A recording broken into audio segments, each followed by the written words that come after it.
Alright everybody, it's your girl Alize, and I'm in another different environment. I am at the Hot Box Cafe located in downtown Toronto, Kensington Market. And for those of you that don't know what that is, we're going to get into some information explaining and elaborating on what this beautiful place is. It's very artistic, very creative, and inspires what we like to do, smoke. So there's lots of stuff happening on in here, and I am with Alaska, and he is one of the owners of the Hot Box Cafe, and he also runs the Connoisseur's Corner, and that is more like a social space online where it's giving advocacy, a voice to those that want to get information about cannabis, rolling, tutorials as well in that area, and just getting people information about weed. So I'm going to sum it up. We're going to get into the interview right away, but just give the people a little bit of your background. Hey, how you guys doing? My name's Alaska. They call me the Fat. Yeah, that's what it stands for. Pretty high all the time sometimes. That's it. And yeah, we're here at the Hot Box Cafe. This is the brainchild of my wife, Abby Roach. So this is the longest running cannabis vapor lounge in all of North America. I've been involved with cannabis on and off for the last 20 years in different aspects, in growing, as being an advocate too. And now I'm just taking it to the next level with the Connoisseur's Corner, where with our aims is to bring new and new and old cannabis consumers, trends and what's going on within the cannabis community and within the impending legalization in Canada. Wow, it's quite a bit, guys. So he's basically somebody who's going to do tutorials, and he's also a vlogger, if I could say that, because that's what being on the social scene is about, giving images, not just images alone, but also giving a voice to what your opinion is and from a first-person perspective. So that's it. I'm your plug for all information cannabis related. That's it.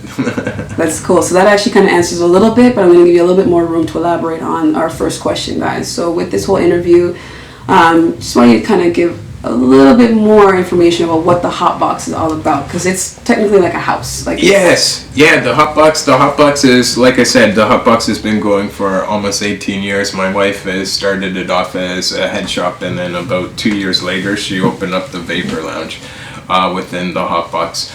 And so the Hot Box is a community. It's an atmosphere, it's a safe space where people can come and bring their own cannabis. You can't purchase cannabis here. But that's you can a key important detail. Yeah, but you can come in and use different devices that we have, vaporizers, and consume cannabis in safe ways with staff around that's knowledgeable, that can help you with your products and give you a bit of information, for sure. So guys, just take what you can from that, but if you want further information, there will be links available for you to talk directly to get information. So it is a house space, the Hot Box. It's an environment where you can come and consume safely. Sitting on a couch with nice decorations. So aesthetically, it's a great place if you want that vibe, that chill zone. They also have snacks and stuff, so we're going to get into a little bit more of that. But Hot Box is a great place to come. I feel relaxed just being in here. Definitely. Once you come into the Hot Box, it's a family atmosphere, for sure. We don't look at people as customers. You become part of the Hot Box family once you enter into the doors of the Hot Box Cafe, for sure. Is there a membership, or can people walk in? Yeah, there's any day there's $5 to come in if you're going into the Vapor Lounge, but you can also buy a Hot Box crew card. That's $20, and that gives you I think seven entries in and out. And there's also a crew card because we're upstairs in the more private lounge right here, so that gives you access to the upstairs lounge and to downstairs and in and out privileges. So there's a downstairs access, guys. So where we are right now is the upper level, and downstairs I believe you have some other vendors and stuff. Downstairs is actually the front part of the store is the head shop, and then the back part is the Vapor Lounge. Okay, cool. So that brings us into the next question. So within the walls of Kensington Market, do you feel it's a prime location for customers, clients, and the family that you kind of have once people come through these doors? Oh yeah. Kensington Market, if you're in Toronto, if you haven't been to Kensington Market, you're probably not from Toronto. Kensington Market, it's a melting pot for everybody in all cultures. You know, you got great atmosphere with food, the people, the diversity around here, and it's a great atmosphere for the Hot Box Cafe and its brand. I think it's almost the perfect spot to have the Hot Box Cafe. Definitely one of the greatest things, because like I said, it's like once you come down here, this is a place where everybody knows everybody. If you're in that business, everybody knows you know everybody, and that's how the atmosphere sort of people builds. Don't need to be scared when they're smoking weed. You're just walking normal, right? Because most people, you can't really do it because you're worried about police or whatever. Yeah, Kensington Market, even for the cannabis community, has been like a ground zero. When the height of dispensaries, with the height of the dispensary boom in Toronto, there was in the 4 blocks of Kensington Market, there was over 50 to 60 dispensaries in this thing. So it was definitely Kensington was definitely a green friendly space before some of the raids happened. We still have a lot of dispensaries in the area, so if you are looking for in certain cannabis products or anything like that, Kensington Market's a good spot to start out at. Which is great because you can just buy it and then use it. That's it. You know, in a safe space. Yeah, for sure. Exactly. You can go to the dispensary and then you can come over here to the Hot Box, and you're in a friendly environment where you can do anything what you need to do and with your product. And yeah, you have like-minded people that are around there to help you, assist you. You can rent bongs here. You can get snacks, and then we have events starting from Wednesday going on to Saturday. They got different events going on throughout the week. That's pretty cool. So that kind of answers a little bit of the third question, but I'll still ask it anyways because I know you can elaborate. So legislation is changing. What does this mean for your business, mission, and prerogative about cannabis? Because you touched recently on the fact that dispensaries open, close. It's not always a place that somebody can go to guaranteed, but you guys remain open. So with legislation and stuff changing, how does that impact or affect or make things easier for you? Well, to tell you the truth, hopefully with the legislation changes, it's going to be a positive for the Hot Box Cafe and for cannabis lounges in general. For the longest time, the Hot Box Cafe, and for all of these years, has actually operated in a gray area. It's not actually a legal entity, but the cops don't come in and disturb you here because you're giving people a safe space. Not everybody's not out on the street smoking joints in people's faces or anything like that. Like my wife is part of the DIA. She's ingrained in the neighborhood and in the community. So the Hot Box Cafe is part of Kensington Market. It's part of the community. So that's it. And then with legalization coming in, at first they were not looking at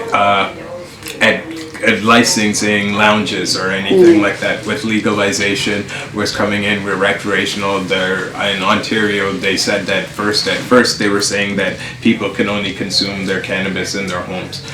There's been a big uproar. Yeah, there's been a big uproar with that because you have children, you have people that live in condos. Not everybody smokes or whatever like that. So you're infringing on other people, like secondhand smoke, different other things that can come into play. So I think the government has taken a look at that, and now they are starting to look at about legalizing cannabis lounges. So my wife has helped in changing some of those policies, so it looks like it might be going through, and hopefully it does go through, and that would be a big plus and a big win for the cannabis communities and all lounges, definitely. That's amazing to hear. There's been so much growth with this whole legalization, and the fact that you guys have remained open and steadily available, that's made the people in the community still feel safe, because dispensaries are there, then they're not, but Hot Box is always there. It's always been there. It's a backbone in the community for sure. Okay, so what is the relationship between the weed connoisseurs, which you use as your branding and what you do online, and the Hot Box Cafe, and how do both reach people in the community? How do you feel that it's in sync together? Definitely. Like the Hot Box Cafe, it's a brand. It's a trusted brand. and that's what we're trying to be with the Connoisseur's Corner, as definitely a trusted brand that people know that the information that we're giving out to people is correct, it's safe, and everything. Definitely relationships. My wife is the owner and operator of the Hot Box Cafe, and me, I am the owner of the Connoisseur's Corner. So that's one of our biggest connections, and just definitely one of the biggest ones there, and just definitely just the different things that we do. She's been an activist into the community for a long time. So just with her, she's trusted, and this is, like I said, the brand is trusted. It's something that people trust, know, and recognize. But that's why you also say it's a family business, because legitly it is. Yeah, definitely. Married couple business. She does like the space we're in right now, where everybody comes in, and he's doing the online portion. So I'm sure you can gather a lot of information and insight from her overseeing the space, and then you provide that information to you guys in the community to get the insight. And it's also open to you guys to ask questions and request demonstrations, and sure, it can be done as well. So that's where it's in sync. You have an experience here, or if you had a bad experience like me, I would come here and he would convey this kind of information about edible knowledge, which we're going to cover through the Connoisseur's Corner online, for those of you that may not know how to consume edibles or some of the other alternatives that you might want to try. So definitely, it's pretty cool. So for beginners, what do you advise using first? Edibles, joints, or extracts? That's I know there's so many things to consider, because obviously a person's stamina plays a role in that, how fit they are, how healthy they are, or if they have certain conditions and stuff. Like, these are important things to consider. So. Definitely. And I think it depends on the person, right? So it's more going to be on the person. If you're a person like me, I've smoked dried cannabis, but I've sort of excelled from dried cannabis. I don't smoke a lot of dried. Is the bud, right? But yeah, dried cannabis, it would be more dried, flower, right? But I'm more of an extract man, so I like my oils, I like my shatter and stuff like that. A lot of older people don't like smoking or don't like the shatters. It's too strong, it's too concentrated. Smoking's harsh on the thing, so they like edibles. So there's so many different ways that you can consume, and it's just finding the right way that's right for you. And this would be an ideal place for that, as well as a Connoisseur's Corner, where discussion might happen, reviews, tutorials, insightful information, and all of that. So what we could do is I could show you a few samples. So when he was referring to dry bud, we have the actual flower itself, or the plant, the dry stuff that you break up. You see people using scissors. So that's a bit of the dry bud. Edibles involve cookies, chocolate itself, gummy bears, right? And also the famous lollipop. So quite a few things to choose from, and this is the place where you get that.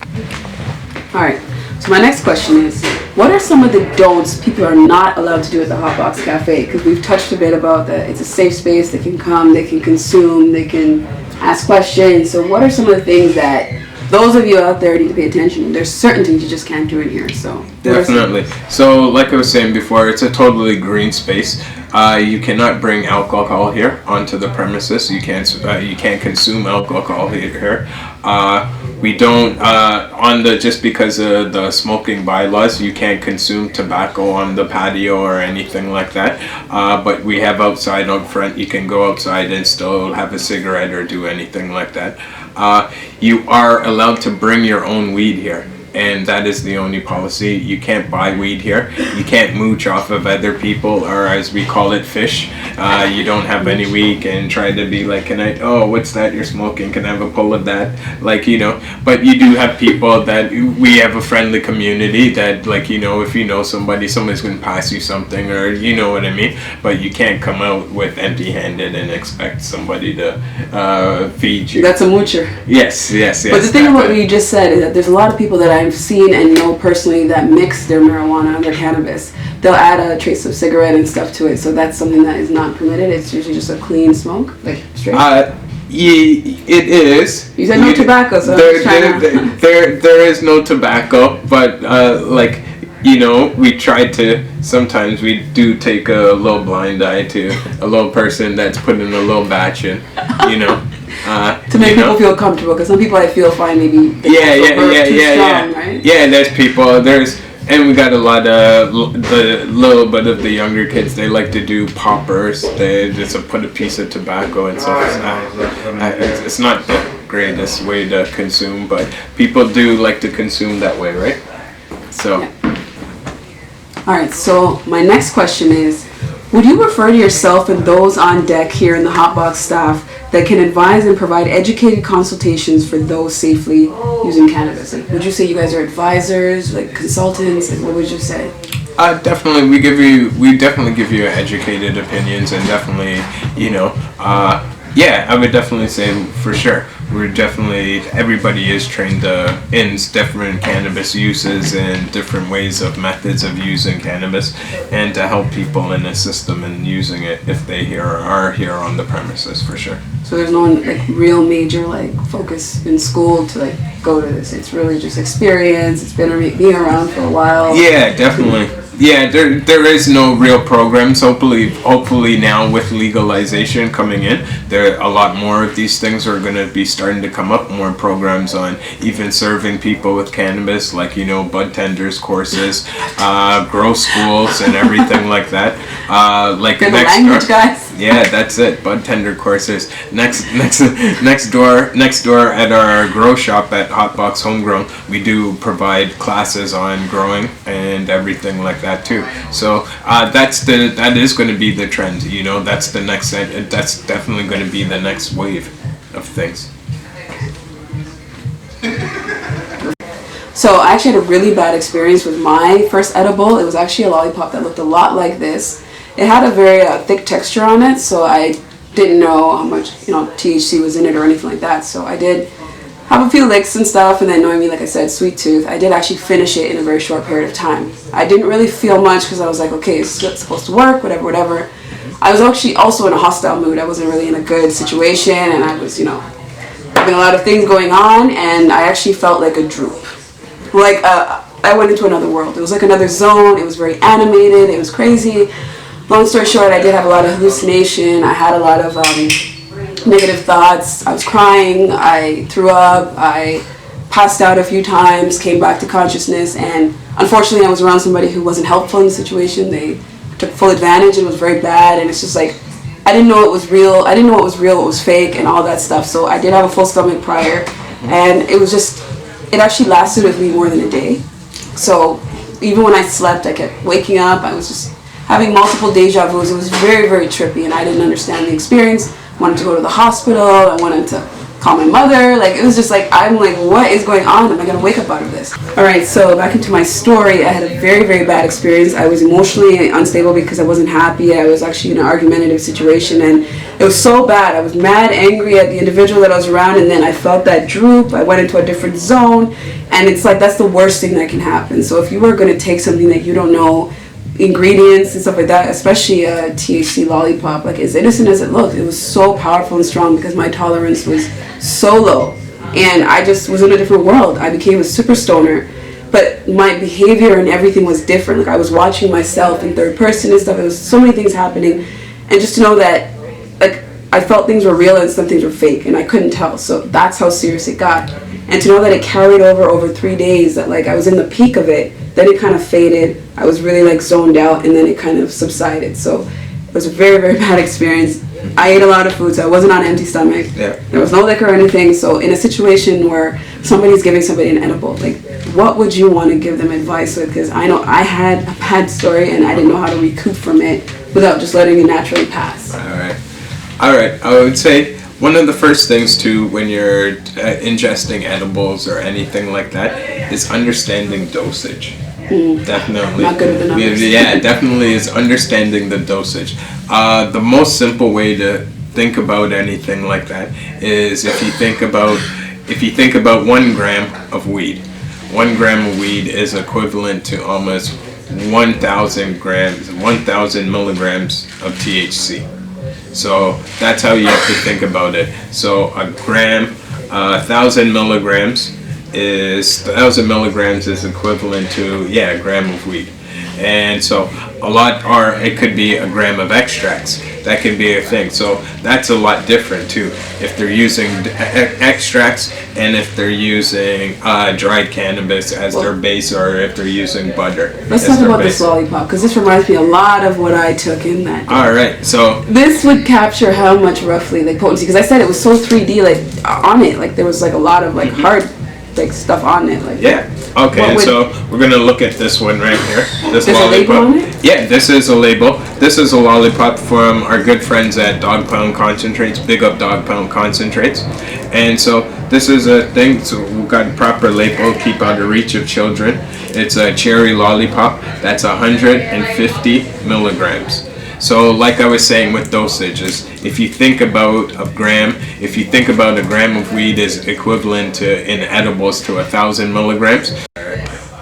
Okay, so you were just mentioning about the lollipop and the quantity of it, so... Yeah, so that's 150 milligrams. So like I was saying before, if you understand your dosage, like and you're relating to 1,000 milligrams, is equal 1,000 milligrams is equal to 1 gram of either shatter, or now a lot of the edible makers use distillate in their things, because now distillate's a flavorless form. So when they're mixing it with anything else, it actually takes on the flavor, right?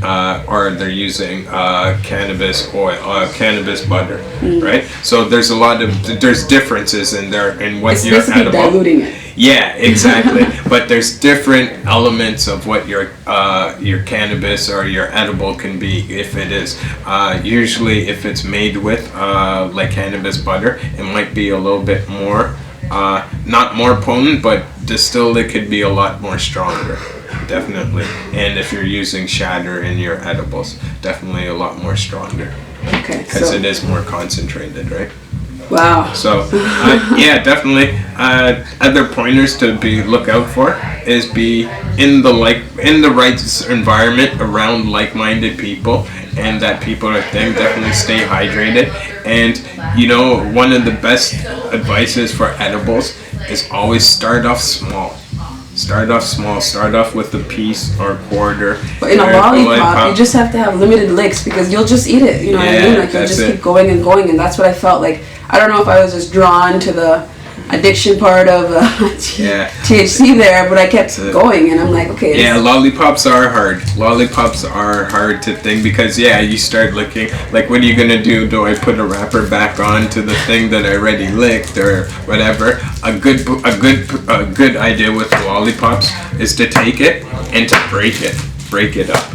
And then you can just break a little piece off and try a little piece or something like that, and then you still have the package. And then where you go, this is what you do. A lot of people, you take a little piece, you wait for a half an hour to 45 minutes, see how you're feeling.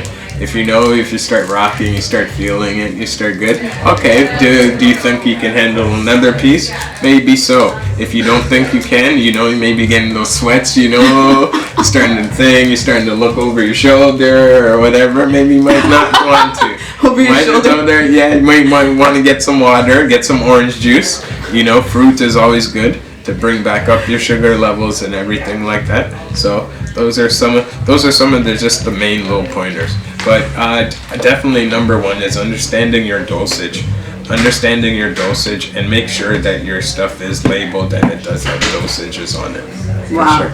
So that was a lot, guys. I mean, I wish I could have saved myself in the situation, because the person I was around didn't want to help me, even though I was asking for desperate help, because I'm not used to that experience, even though they might have been, right? So safety is always supposed to be first, and it should be, and it just sucks when you're not in that position while you're under the influence of cannabis products. So just wanted to shed light on that. I mean, we all have our different experiences, and this is just a way to be preventative for a future experience. So I'm not deterred from lollipops altogether. I might try it, but now I know a little bit more knowledge as to how to properly use it. And I just want to show you guys, like, there's also, like I said, gummy bears.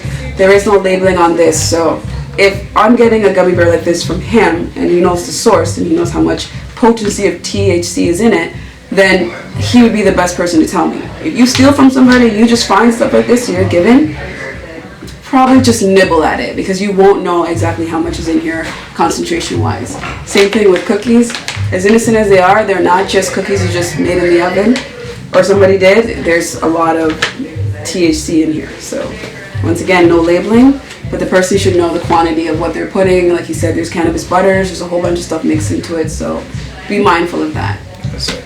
Okay guys, so we're done our interview with questions. However, I just wanted to highlight a little bit more about the Hot Box Cafe. There's so much more they offer here.